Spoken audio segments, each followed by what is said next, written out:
नमस्कार, मी मीराज किचनमध्ये तुम्हा सर्वांचं खूप खूप मनापासून स्वागत. आज आपण बनवणार आहोत उपवासाचं थालीपीठ. चला तर मग आपण रेसिपीला सुरुवात करू. इथं मी तवा गरम करायला ठेवलाय. आता आपण याच्यावरच शेंगदाणे भाजून घेऊ. इथं मी अर्धी वाटी शेंगदाणे घेतले. आता हे शेंगदाणे भाजून घ्यायचे. हलकेसे आपले टाके पडेपर्यंत भाजून घ्यायचे. जास्त क्रिस्पी नाही होऊ द्यायचे.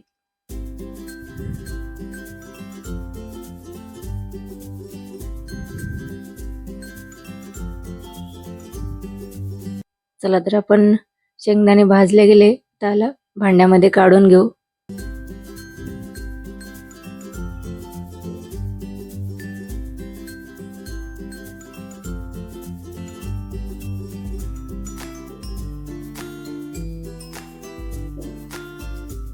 आता इथं मी 5-6 हिरवी मिरची घेतली, याच्यामध्ये टाकायची आणि आपल्याला याचा जाडसर असा कूट तयार करून घ्यायचा आहे.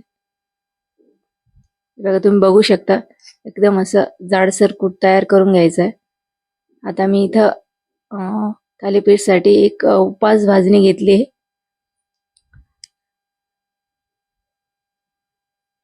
याच्यामध्ये सगळं मिक्स आहे, राजगिऱ्याचं पीठ, भगर आणि साबुदाणा. आता हे आपण जे कूट तयार केलेलं आहे हे याच्यामध्ये टाकायचं आहे.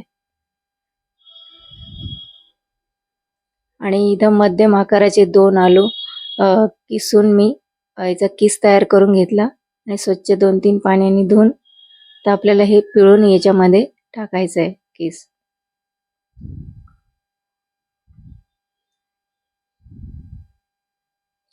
चवीपुरतं मीठ घालायचं. याला आधी चांगलं मिक्स करून घ्यायचं. हे पीठ चांगलं मिक्स झालं की याला थोडं थोडं पाणी टाकून आपल्याला याचं पीठ भिजवून घ्यायचंय. जसं आपण ज्वारीचे थालीपीठला भिजवतो ना, त्या पद्धतीने आपल्याला हे पीठ भिजवून घ्यायचंय.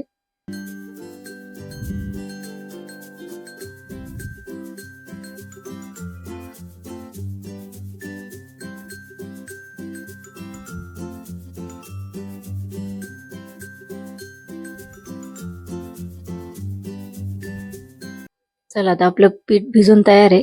आपण थालीपीठ करायला घेऊ.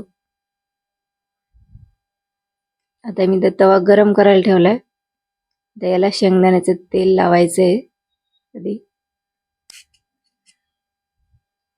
सगळीकडून शेंगदाण्याचं तेल लावून घ्यायचंय. तर तेलाच्या ऐवजी तुम्ही तूप सुद्धा वापरू शकता. आता याच्यावर असं हाताला पाणी लावून थालीपीठ थापून घ्यायचंय. जर हाताने नसन थापता येत तर तुम्ही कपड्याचा पण वापर करू शकता. कपड्यावर थापायचं आणि मग तव्यावर टाकायचं.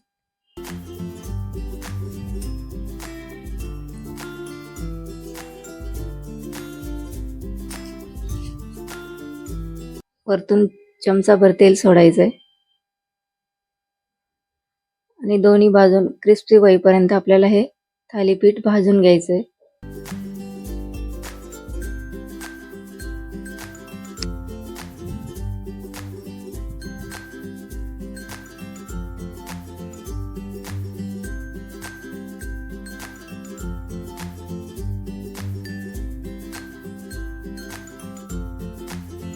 चला आपलं एक थालीपीठ तयार आहे. तर दुसरंही करून दाखवते. तर याच पद्धतीने आपल्याला सगळे थालीपीठ थापून घ्यायचे.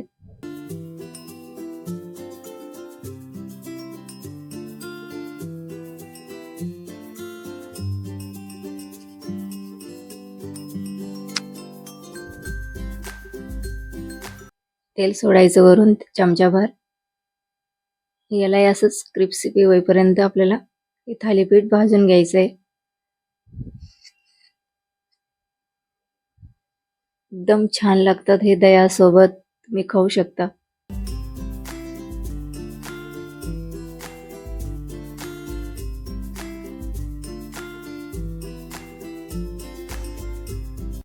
एकदा तुम्ही नक्की करून बघा आणि रेसिपी आवडली तर लाईक, शेअर आणि सबस्क्राईब करायला विसरू नका. आज वेळ काढून तुम्ही रेसिपी बघितली त्याच्यासाठी खूप खूप धन्यवाद.